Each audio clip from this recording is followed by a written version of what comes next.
La psicología existe desde que la humanidad comenzó a hacer filosofía y ciencia. Se empezó a desarrollar como tal desde el siglo V a.C. Durante la primera etapa de su desarrollo se fue introduciendo no solo la observación, sino también la experimentación. Es una disciplina académica que involucra el estudio científico de funciones mentales y el comportamiento. Esto es psicología.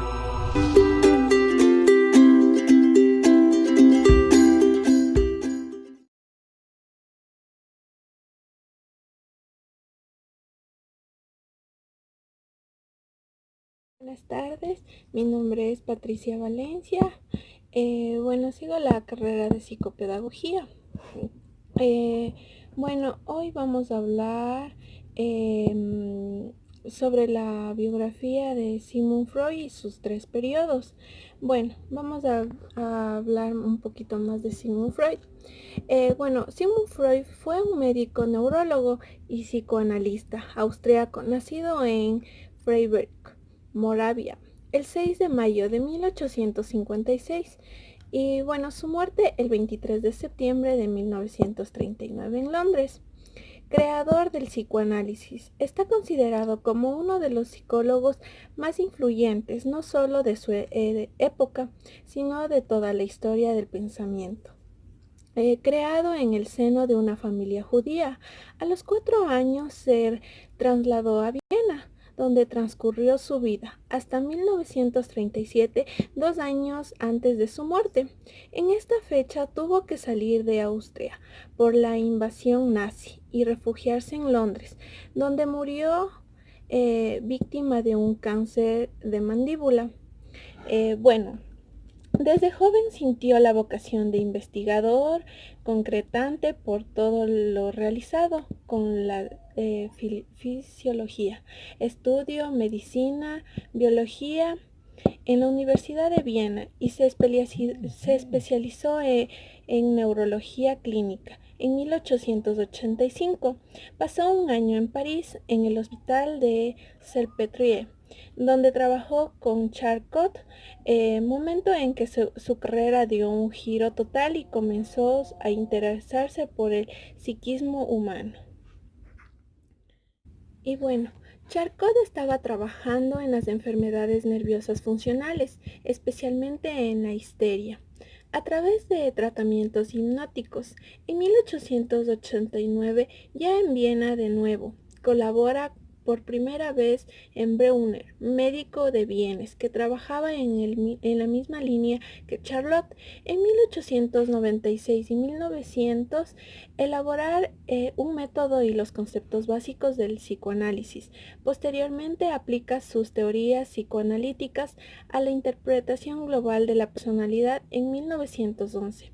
Las teorías freudianas se extienden a Norteamérica, en donde se funden la socialización psicoanalítica americana.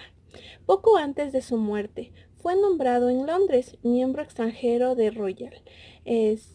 Su hija, Anna Freud, heredó su legado intelectual, aunque centró sus trabajos en estudios psicoanalíticos en la infancia y en la adolescencia. En mayo del 2006, con motivo de 150 aniversario de su nacimiento, se organizaron multitud de actos, con lo que se rindió homenaje al creador del psicoanálisis, explosiones, presentaciones de libros y conferencias en Viena, Berlín, Roma, Madrid.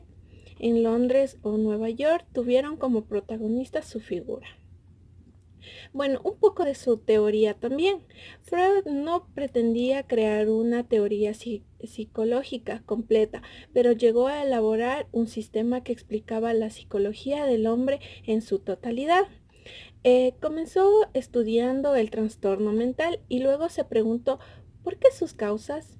Acabó formulando una teoría general del dinamismo psíquico en el estudio de la naturaleza humana a través de distintos periodos de desarrollo, en una teoría del impacto de la sociedad, la cultura y la religión en las personalidades y en una forma de tratamiento. Logró formular que una teoría psicológica psicológica que abarcan la personalidad normal y anormal y que indican todos los campos del saber: la psicología, la historia, la educación, la antropología y las artes. La primera preocupación de Freud dentro de los campos del psiquismo humano fue el estudio de la histeria, a través del cual llegó a la conclusión que los síntomas histéricos pretendían de conflictos psíquicos internos reprimidos, y el tratamiento de los mismos debían centrarse en que el paciente redujera los sucesos traumáticos que habían ocasionado los conflictos. La teoría utilizada en el principio para ello fue la hipnosis. Llegó a la convicción de que el origen de los trastornos mentales estaba en la vida sexual y que la sexualidad comienza mucho antes de lo que aquellos momentos se pensaba en la primera infancia. La información de la existencia de la sexualidad infantil produjo muchas críticas y oponentes a su teoría.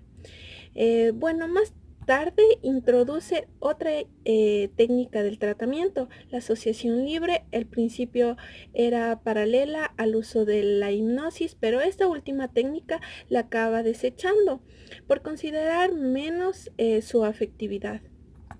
En las asociaciones libres del paciente expresa sin censurarlo todo aquello que lo viene en la conciencia de forma espontánea. Posteriormente incorpora la interpretación de los sueños y en el tratamiento psicoanalítico, ya que entiende que el sueño expresa de forma latente y a través de un lenguaje simbólico el conflicto origen del trastorno psíquico.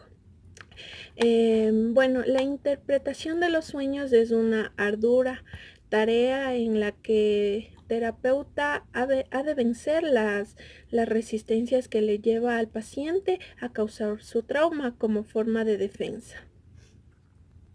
Una de sus obras también es la producción de escritos de Freud.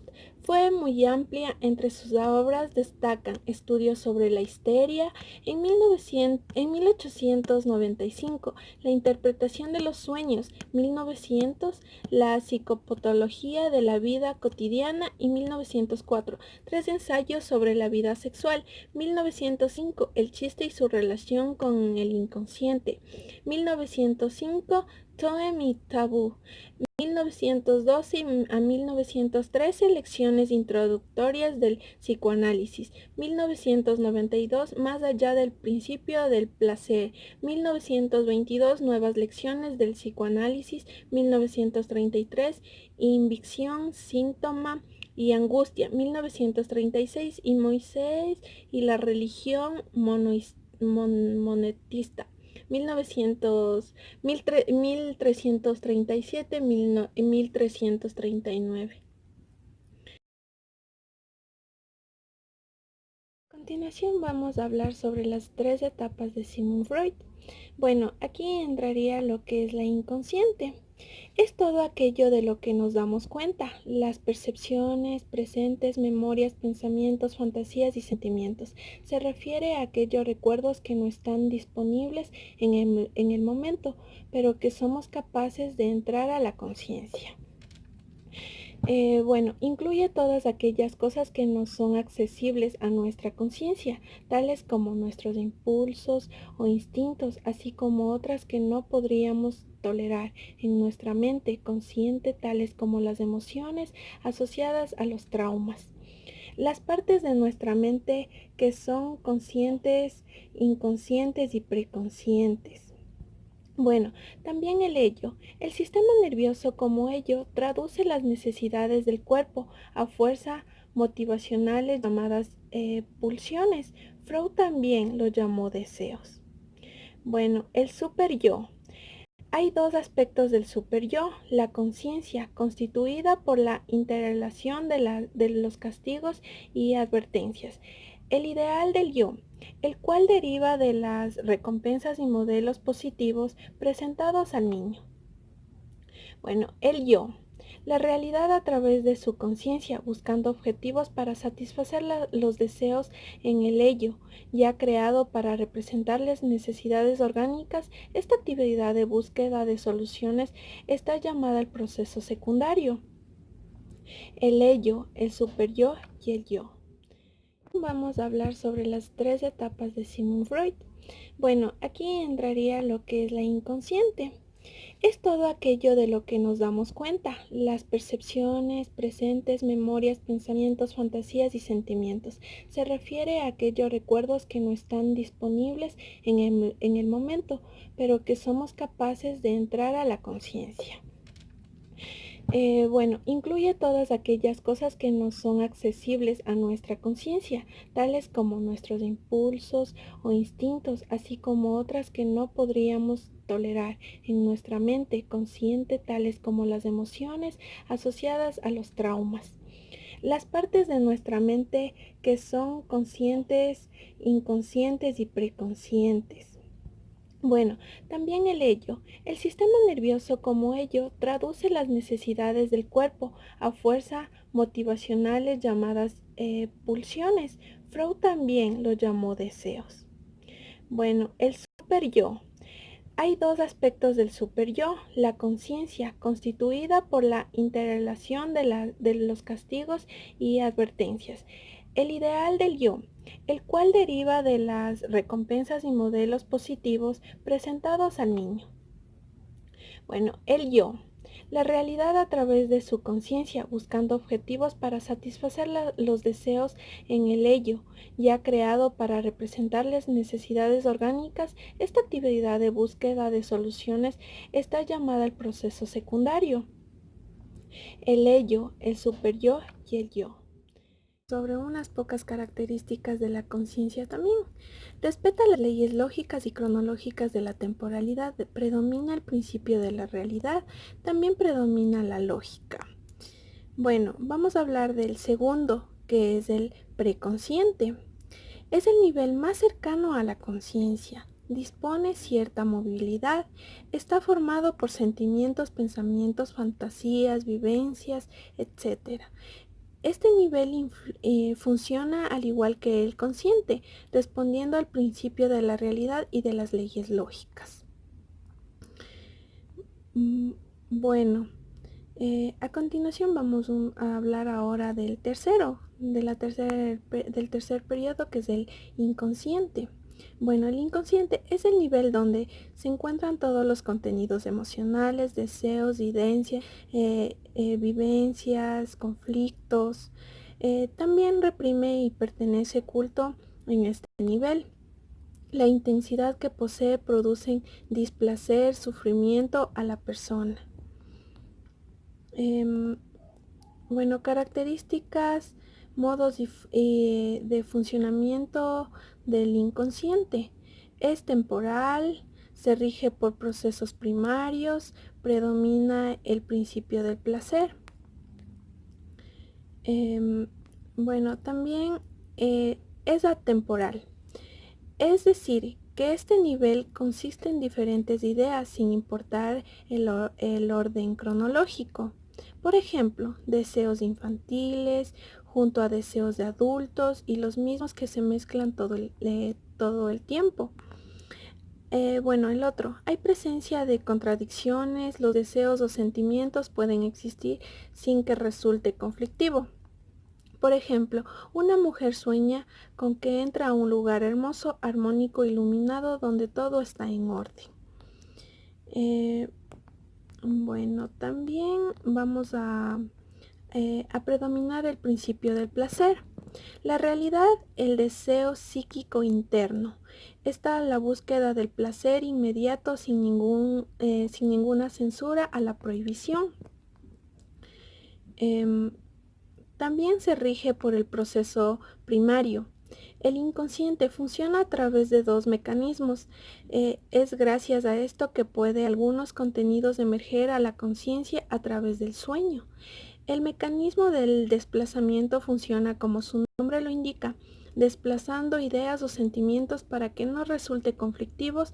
Por ejemplo, durante el día María tuvo una discusión con su madre, una fuerte pelea, por lo que anoche ella sueña que se pelea con su vecina. Bueno, esto también Sigmund Freud por eso dividió estas etapas. las cuales al tener una mala vivencia o un acontecimiento muy fuerte dentro de ellas pueden llegar a desarrollar un futuro fijaciones o comportamientos extraños. Cualquier etapa mal vivida o un trauma dentro de ellas puede dar como resultado expresiones comportamentales en la sexualidad en la vida adulta, tales como orofobia, coroprofilia y entre otras enfermedades más. Desde el nacimiento hasta alrededor de los 18 meses, en el foco del placer es por supuesto la boca. Las actividades favoritas del infante es chupar y morder. Bueno, también entra la inmadurez, deseos de protección, pasibilidad, tabaquismo, alcoholismo, adicción a comer, morderse las uñas y morder los objetos. Bueno, entre el foco del placer es retener y expulsar. Bueno, estas han sido las etapas de Sigmund Freud. Bueno, muchas gracias.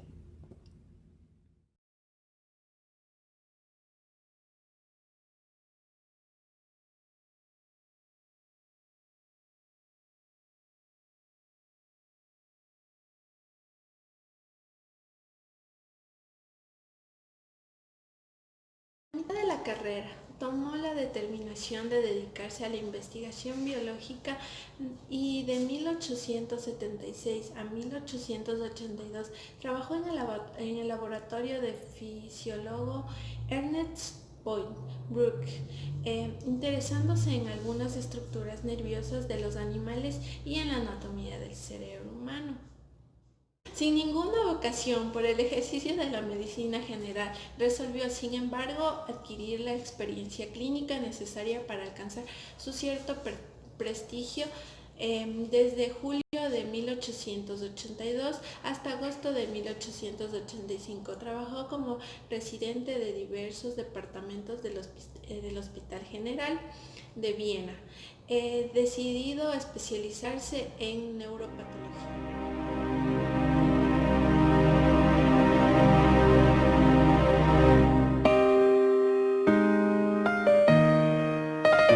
Sigmund Freud, pionero en el estudio de la mente, mediante el psicoanálisis aportó mucho a la psicología humana en su tiempo y en la actualidad. Me parece un personaje muy interesante y es por eso que hoy les presento 5 datos que no sabías de Sigmund Freud.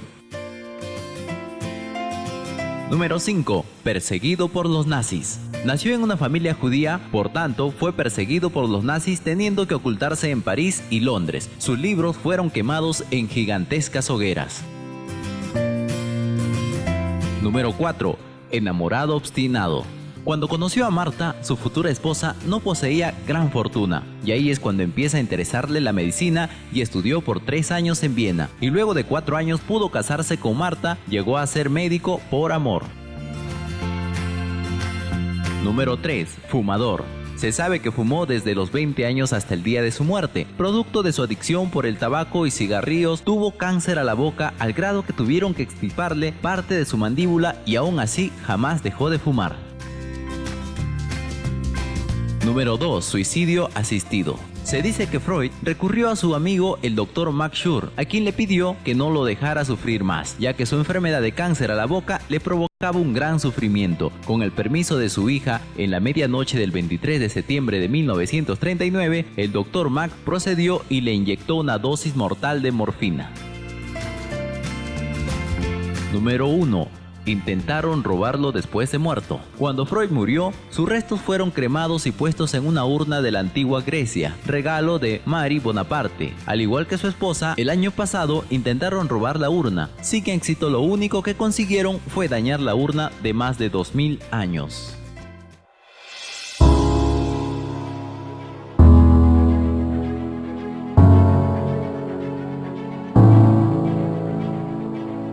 Esta es la sociedad en la que queremos vivir, una sociedad que premia la valentía pero nadie la aporta, donde descubrimos el mundo a través de un libro de texto, donde pasamos años sentados repitiendo lo que nos dicen, donde nos ponen a prueba, nos clasifican, donde somos un número, educados no para marcar la diferencia, sino para ser igual al resto. Esta es la sociedad en la que queremos vivir, una sociedad donde adoramos a personas que nunca conocimos, pero despreciamos a aquellas que merecen nuestro respeto. Esta es la sociedad en la que queremos vivir, donde somos testigos de lo extraordinario en una pantalla, pero de lo ordinario en cualquier otro lugar. Lo importante no es mantenerse vivo, sino mantenerse